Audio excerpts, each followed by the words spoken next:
Olá pessoal, então hoje, nesse vídeo, na sequência que nós estamos tendo de vídeos sobre Django, nós vamos falar um pouquinho sobre a configuração, sobre como funciona a configuração do projeto Django e vamos também criar o nosso primeiro app dentro deste projeto que a gente estava planejando já desde os últimos dias, tá ok? Vamos começar então, vamos iniciar?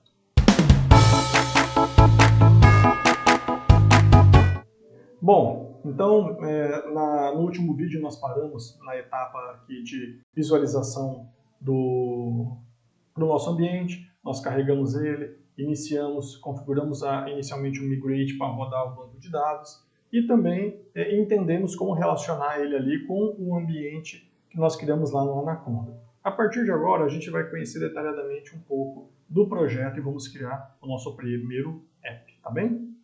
Bom, se vocês observarem, eu tenho aqui dentro da pasta CAD-API, que é a pasta justamente que cuida das questões de configuração do Django, um muito importante, que é o Settings. Tá? Esse Settings, ele traz diversas configurações do meu projeto. Tá? Eu vou fechar aqui esse arquivo Manage. E essas configurações, a gente vai entendendo pouco a pouco o que cada uma faz, mas notem que nada mais é do que variáveis, que são variáveis globais, que passam parâmetros e esses parâmetros alteram o comportamento do Django. Então eu tenho um exemplo aqui, o debug, que ele está como true. Então eu estou dizendo para o meu projeto que eu quero que esteja ativo o meu debug, e isso muito em razão de, durante o desenvolvimento, eu conseguir verificar possíveis erros e como esses erros se comportam e como eu posso melhorar os erros. Melhorar não, consertar possíveis erros que aparecem, tá bem? Também tenho aqui Installed Apps. Esse Installed Apps, ele é justamente quando eu criar novos apps ou utilizar pacotes de terceiros, eu carrego eles aqui para que o projeto possa reconhecer, senão isso não vai funcionar, então eu preciso usar ele, a gente vai estar vendo como fazer isso. Esse Allow de Hosts, os servidores autorizados a funcionar com o meu servidor. Em produção, a gente geralmente usa o localhost, mas se você quiser usar um endereço IP, você precisa informar aqui esse endereço IP para que ele possa estar funcionando. Tá? O middleware são pequenos projetos, né, pequenas configurações, pequenas organizações que são feitas dentro do Django para que você possa estar utilizando junto do seu projeto. Ele traz benefícios, traz recursos a mais para que você possa utilizar. Nós temos os templates, nós vamos falar sobre isso mais adiante, mas é como o Django busca os templates dentro do seu projeto. Esses templates eles vão mostrar como de fato as configurações acontecem dentro da visualização final para o usuário final, ou seja, a renderização, ele busca ali o arquivo, pega as informações, junta tudo e mostra para o usuário final. Temos aqui o database, nós falamos que o Django, por padrão, ele usa o SQLite 3 como grupo de dados padrão, mas não impede de você conectar outros bancos de dados, diversos bancos de dados, a própria documentação que ele cita aqui explica como fazer isso. E aqui nós temos algumas configurações que nós já vamos alterar logo. A primeira delas é o Language Code, ele vem como padrão em inglês. Eu consigo alterar isso daqui para português de uma maneira bem simples, simplesmente alterando para PTBR. O que isso quer dizer?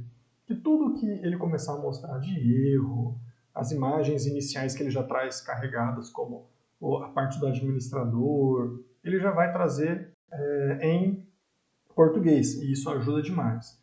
Da mesma forma, o Time Zone, ele está como UTC, que é o padrão 0, o padrão mundial aí. Eu vou alterar ele para o meu local, América Manaus, para que eu tenha já ele dentro do meu padrão de horário estabelecido. E o restante, a gente vai ver com o tempo como que cada uma dessas informações se comporta. Você pode ver que o VS Code está acusando aqui que eu não salvei ainda, ele fica com essa bolinha. Eu vou dar Ctrl S aqui, ele vai salvar. Então, beleza. O arquivo está salvo, só com essa pequena alteração, na verdade até antes já rodaria, mas só com essa alteração a gente já consegue ver um comportamento legal do Django.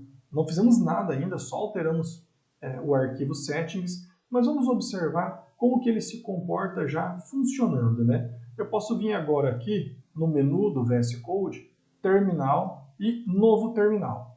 Esse novo terminal, ele já vai carregar para mim qual foi o ambiente que eu escolhi aqui embaixo. E o próprio VS Code está dizendo, olha, o ambiente selected foi ativado com êxito, embora o indicador cademp, que deveria aparecer aqui, não esteja presente. Isso em razão de eu estar utilizando o PowerShell. Tá? O PowerShell ele é um terminal, assim como o Command Prompt do Windows, e ele não mostra ali. Existem configurações para isso, mas basta vocês saberem que isso não influencia. Ele deu, inclusive, esse aviso. Se você quiser ter a certeza que está funcionando, se você quiser clicar aqui, ó, nessa setinha para baixo do lado do PowerShell e executar o Command Prompt, olha lá, ele já carregou aqui o cademp e ele mostra que eu tenho dois terminais abertos agora, o PowerShell e o cademp. Se eu digitar Python version, eu vou estar verificando qual é a versão do Python, Python 3.10, que foi a que eu utilizei aqui embaixo. Mesma coisa no PowerShell.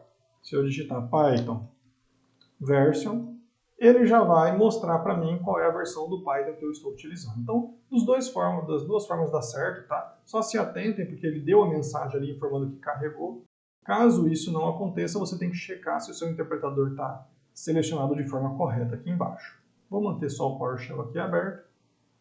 E eu tenho um comando para rodar a minha aplicação Django para testes locais. Então a gente viu lá no começo Django Admin Start Project para criar o meu projeto.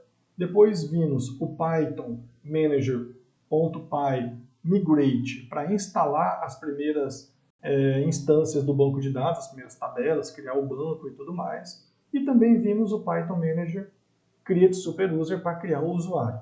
Agora a gente vai fazer Python Manager Run Server. O que ele está fazendo? Eu estou dizendo, olha, rode para mim esse servidor, inicie para mim esse servidor. Então, como que eu faço? Uma vez que eu rodar Python Manager Run Server, ele já vai trazer algumas informações. Ó, pesquisando alterações dos arquivos, significa dizer o quê?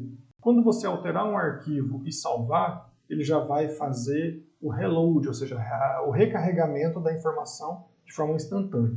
Então ele vem dizendo para mim aqui, 27 de março, está rodando a versão 5.03 do Django, está usando as configurações que está dentro de cademp settings. Note que o Django sempre vai trabalhar assim, até em razão do Python.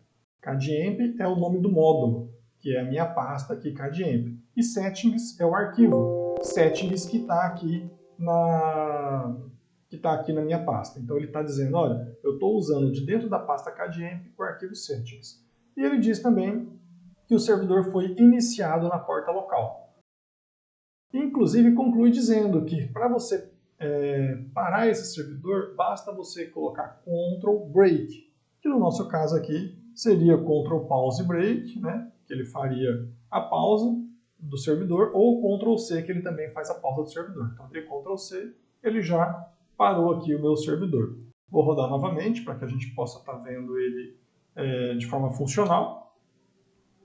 Ele vai rodar ali, vai carregar, lá está carregando o servidor. E como que eu acesso o meu servidor? O próprio link já fala, né? Se você clicar aqui com o Ctrl em cima, ó, segura o botão Ctrl, o mouse vira uma mão. Você pode clicar em cima que ele vai seguir o link, ou seja, ele vai abrir o seu navegador de web, que está aqui, ó. O meu navegador está sendo aberto, e ele já traz lá o endereço 127.0.0.1.2.8000, que é o mesmo que está aqui, que ele havia informado que estaria iniciando. Como nós já mudamos lá para PTBR, ele já traz o Django aqui, a instalação foi bem sucedida, já está ótimo, já está rodando e está tudo certo. E lembra que nós criamos um usuário admin? Eu posso vir aqui agora, ó, /admin, e logar com o usuário admin senha 123456, que foi criado lá na primeira aula, na aula anterior, que a gente já criou o superusuário. 123456, vou acessar. Ele já está logado. Então, este é o ambiente de administrador que o Django já fornece. Por padrão, ele já traz aqui a possibilidade de criação de usuários e grupos. Então, caso eu queira criar mais usuários, basta clicar aqui em adicionar, que ele já vai trazer o usuário, a senha, a confirmação e tudo mais. Então, eu só queria mostrar para vocês que o próprio Django Admin já possibilita você iniciar as configurações e o uso do seu projeto, da sua aplicação, de uma maneira até bem simples, tá? Então, esse foi o primeiro momento que a gente tinha, que era o de criação do meu projeto. Eu vou deixar ele rodando. Notem que aqui embaixo, vou diminuir um pouquinho aqui embaixo, toda requisição que eu fizer, ele vai me mostrar. Ó, você fez essa requisição, fez essa outra, e assim por diante. E como que funciona aquele debug true, que nós deixamos aqui true, habilitado? Se eu acessar um link que não existe, vou colocar aqui um link qualquer que não existe,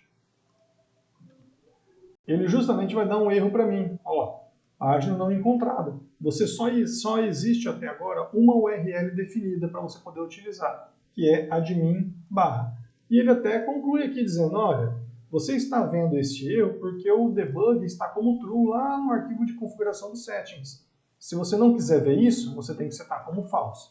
Entretanto, a gente está falando aqui de ambiente de desenvolvimento e é natural que eu precise visualizar alguns erros de uma maneira mais prática, e é para isso deixar habilitado lá o debug true ajuda demais da conta, tá? Então vou deixar aqui funcional e a gente já tem condições de, a partir desse primeiro momento, dessa pequena configuração do arquivo settings, criar o meu primeiro app.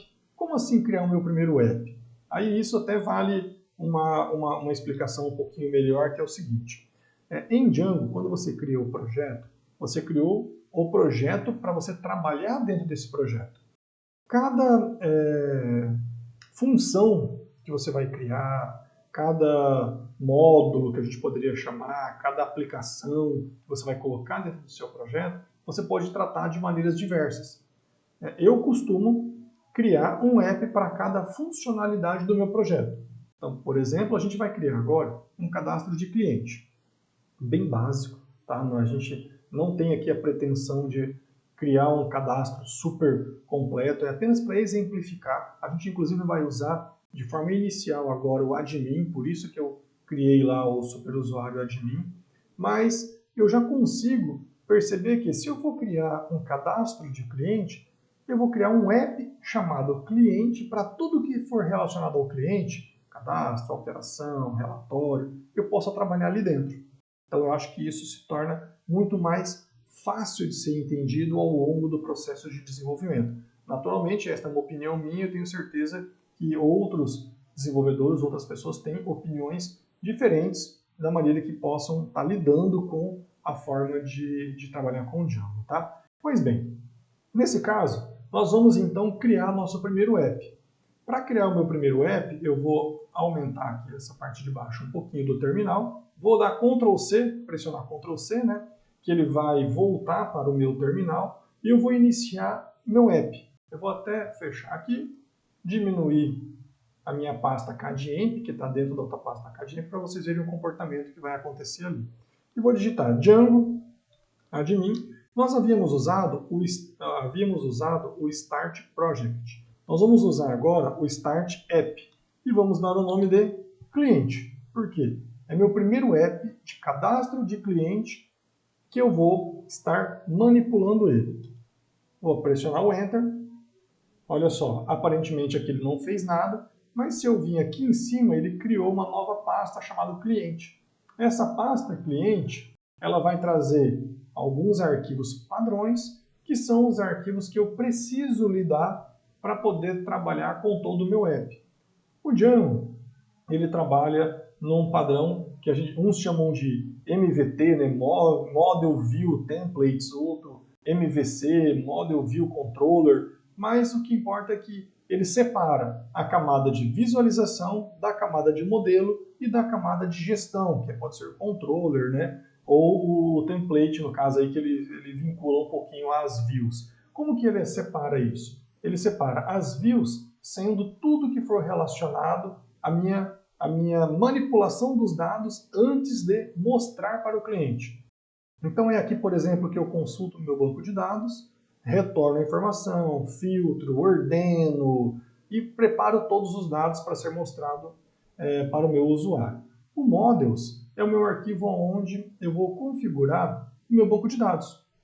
Só que como o Django já tem um ORM, ou seja, ele já consegue fazer essa gestão de relacionamento com o banco de dados por meio de objetos, você vai criar uma classe e essa classe vai conter os dados que você precisa. Então vai conter os campos e esses campos vão estar vinculados a um determinado comportamento, se ele é e-mail, texto, numérico e assim por diante. Tá?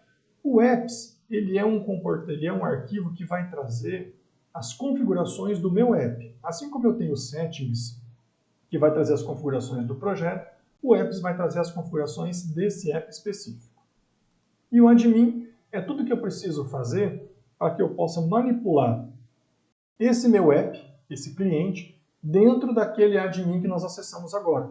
Então é aqui que eu vou fazer as devidas configurações para que isso possa ocorrer da maneira mais tranquila. Num primeiro momento, o que nós vamos fazer é criar aqui uma tabela, mas essa tabela não em create table, não, essa tabela ela é uma classe, e essa classe que vai representar os meus dados, que vai representar a minha tabela dentro do meu projeto Django. Tá? Entretanto, em razão até do tempo já do vídeo que está bastante longo, eu vou parar por aqui para que a gente possa, na próxima aula, no próximo vídeo, mostrar como criar esse primeiro banco de dados e já mostrar ele lá na parte do admin. Então vocês vão perceber que não é um processo muito complicado, mas você precisa conhecer novos elementos, né? Porque o Django ele é um framework, então você precisa conhecer novos elementos para poder incorporar ali dentro da classe que você vai criar e vincular ela a essa nova tabela, né, que nós vamos chamar de cliente, e para fazer todo o processo de inclusão, edição e alteração, ok? Então a gente se vê no próximo vídeo. Até mais!